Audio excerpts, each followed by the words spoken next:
자, 이번 시간은 조건으로 이루어진 명제의 참과 거짓에 대해서 살펴볼 예정입니다. 물론 이 내용들은 앞선 강의에서 사실은 이미 다 설명이 됐습니다. 그렇죠?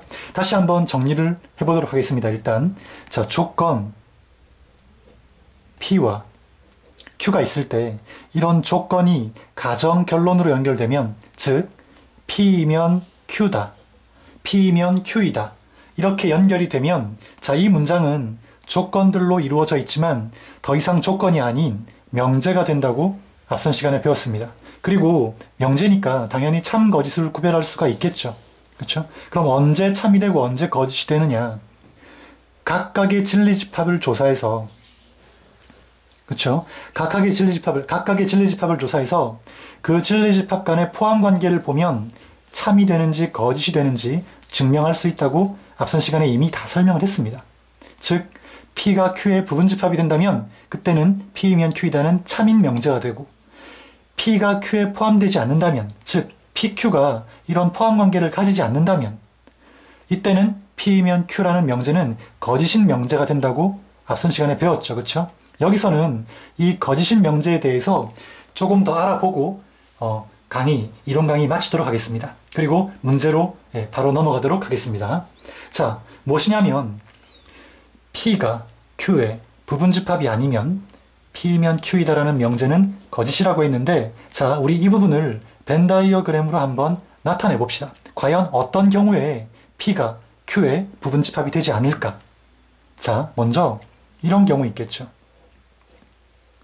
P와 Q가 자, 어떤 일부분만 공통영역을 가지는 경우입니다. 다음, P라는 집합이 아예 Q를 포함하는 경우죠. 이런 경우도 P는 Q의 부분집합이 아닐 겁니다. 또 어떤 경우 있을까요? P와 Q가 아예 이렇게 공통영역을 하나도 가지지 않을 경우, 공통원소를 하나도 가지지 않을 경우, 이럴 경우도 P는 Q에 포함되지 않을 겁니다.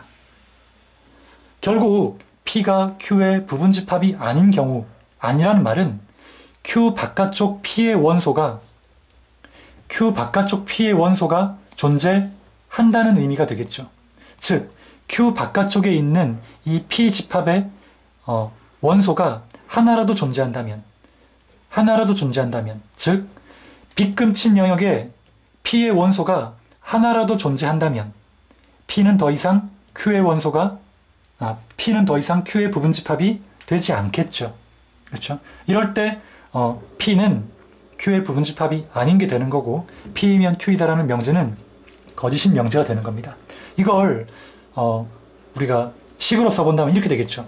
어떤 X라는 원소가 있는데 이 X라는 원소가 P의 원소이기는 하나, 동시에 이 X가 Q의 원소는 아닐 때, 이런 X가 하나라도 존재한다면 P는 Q의 부분집합이 아닌 게 될 겁니다.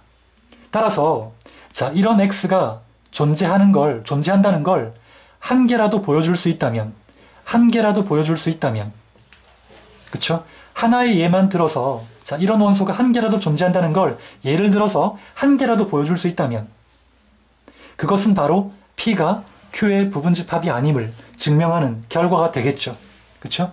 그래서 자, 이런 관계를 만족하는 X 원소를 우리가 발레라고 합니다.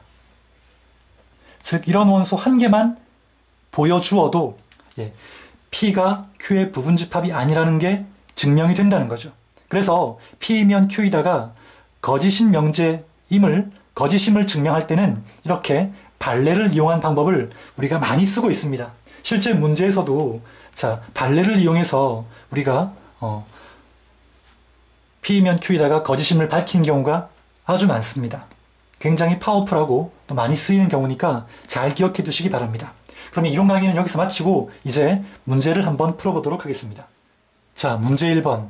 문제 1번은 자, 다음 명제의 참 거짓을 판별하라 하는 문제입니다. 또 거짓인 것은 발레를 제시하라 그랬죠.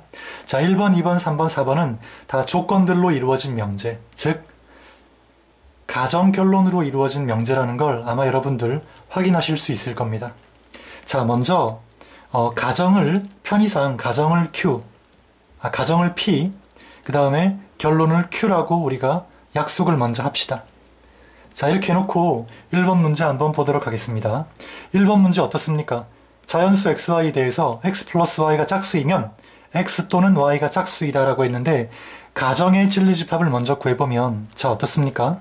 x 플러스 y가 짝수가 되려면 둘 다 짝수이거나 둘 다 홀수여야 되겠죠. 그쵸? 그래서 자, 이렇게 한번 써볼게요. x가 짝수이고 y도 짝수이거나 또는 어떻습니까? x는 홀수이고 y도 홀수인 경우. 자, 이런 두 가지 경우가 바로 합이 짝수가 되는 경우일 겁니다. x, y가 자연수일 때. 그렇다면 자, Q 결론은 어떻습니까? x 또는 y가 짝수라고 했죠. 여기서 또는 이란 말은 or라는 뜻인데 그쵸? or라는 말은 적어도 둘 중 하나라는 의미를 가지고 있습니다. 따라서 x 또는 y가 짝수라는 말은 적어도 둘 중에 하나가 짝수라는 의미니까 x가 짝수, y가 홀수인 경우, 그 다음에 x가 홀수, y가 짝수인 경우, 그 다음에 x가 짝수, y도 짝수인 경우, 이 세 가지 경우를 의미한다는 거죠. x 또는 y가 짝수라는 말을 풀었으면 이 세 가지 경우가 된다는 겁니다. 둘 중에 하나는 짝수가 맞죠, 적어도. 그쵸? 자, 이렇게 해놓고 보면 자, P면 Q이다가 참이 되기 위해선 이 진리집합이 여기에 포함이 돼야 됩니다. 그런데 x 짝수, y 짝수는 여기 있지만 x 홀수, y 홀수는 여기 들어있지 않죠. 따라서 포함관계가 성립한다, 안 한다? 안 한다는 겁니다. 맞습니까? 이걸 이렇게 집합으로 묶는다면 포함관계가 성립하지 않는다는 거죠. 따라서 당연히 1번 문제는 거짓이 되겠습니다. 거짓. 그리고 거짓인 경우에는 발레를 들라고 했죠. 물론 발레를 들어서 거짓임을 증명해도 전혀 관계없습니다. 예, 그래도 정확한 증명이 된다는 거죠. 일단은 선생님은 여기서 직접 증명을 택해서 직접 증명을 했고요. 자, 문제에서는 거짓인 경우에 발레를 제시하라 그랬으니까 발레도 한번 제시해 보겠습니다. 자, 이 문제에서 지금 거짓이 되는 경우는 거짓이 되는 이유는 이 문제가 거짓이 되는 이유는 바로 이놈 때문입니다. x가 홀수고 y가 홀수인 경우. 그쵸? 자, 가정은 만족하지만 결론을 만족하지 않습니다. 이 경우를 만족하는 얘가 이 경우에 해당하는 얘가 바로 발레가 되겠죠. 이해되겠습니까? 자, x가 3, y가 5인 경우입니다. 물론 이거 말고도 발레는 또 많을 겁니다. 이건 선생님이 택한 발레가 되겠죠. 자, 봅시다. x가 3이고 y가 5라면 합은 짝수지만 둘 중에 하나가 짝수는 아니죠. 왜? 둘 다 홀수니까. 되겠습니까? 그래서 발레가 된다는 겁니다. 다음 2번.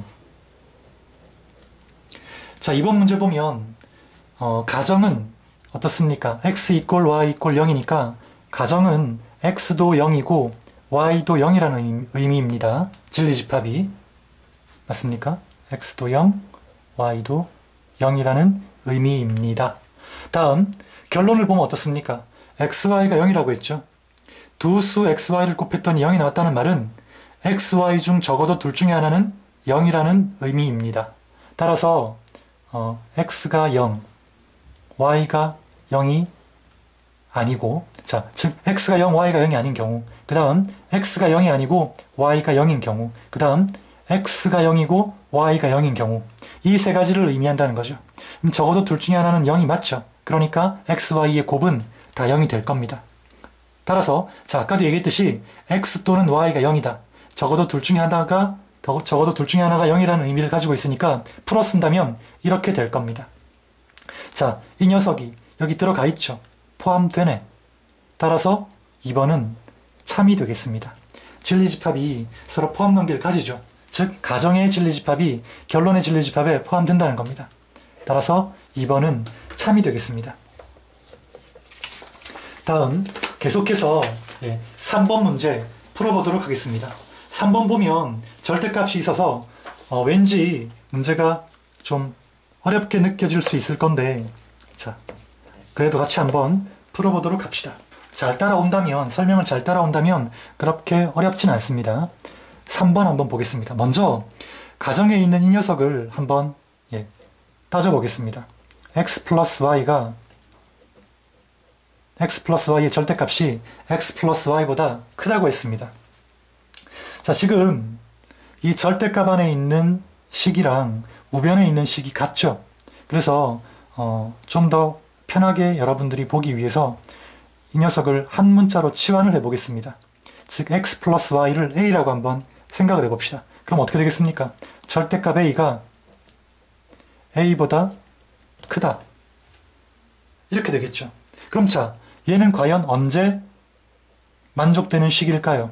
A의 부호를 따져봐야 되겠죠. 자, 한번 봅시다. A가 양수라면 어떻습니까? A가 양수라면 절대값 A는 그냥 A가 되겠죠. 좌변, 우변이 같아집니다. 그러니까 성립하지가 않죠. 그렇죠? 그러니까 A가 양수라면 절대값 있으나 없으나 같잖아요. 그렇죠? 네. 그래서 이때는 절대값 A와 A가 같아지니까 성립하지 않습니다. 다음, A가 0이라면 어떻습니까? A가 0이라면 좌변도 0, 우변도 0이니까 역시 절대값 A는 A와 같겠죠. 그 다음, A가 음수인 경우 어떻습니까? A가 음수인 경우, 자, 절대값이 있으니까 이 녀석은 양수지만 이 녀석은 음수죠. 그러니까 당연히 좌변이 크겠죠. 결국 이런 관계가 성립한다는 겁니다. 자, 여기서 여러분들이 이 부분을 이해를 했다면 결국 이 녀석이 성립하는 경우는 A가 음수인 경우인데, A가 음수라는 말은 결국 x 플러스 y가 음수라는 얘기입니다. 그러니까 결국 이렇게 지금 어려워 보이는 이 내용이 결국 x 플러스 y가 음수다 라는 내용과 같다는 거죠. 그래서 3번 문제를 다시 한번 바꿔 써보면 x 플러스 y가 음수이면, 자, 다시 한번 얘기합니다. 얘가 만족되기 위해선 A가 음수가 되어야 하고, 그쵸? A가 음수라는 말은 결국 x 플러스 y가 음수가 되어야 한다는 의미입니다. A는 x 플러스 y의 치환 문자이기 때문에 그렇죠. 그쵸? x 플러스 y가 음수이면 xy는 음수이다. 자, 이 녀석이 만족하는지 확인하라는 겁니다. x 플러스 y가 음수이면 xy가 음수 됩니까? 자, 발레를 바로 들어보겠습니다. x가 마이너스 3이고 y가 마이너스 5라고 합시다.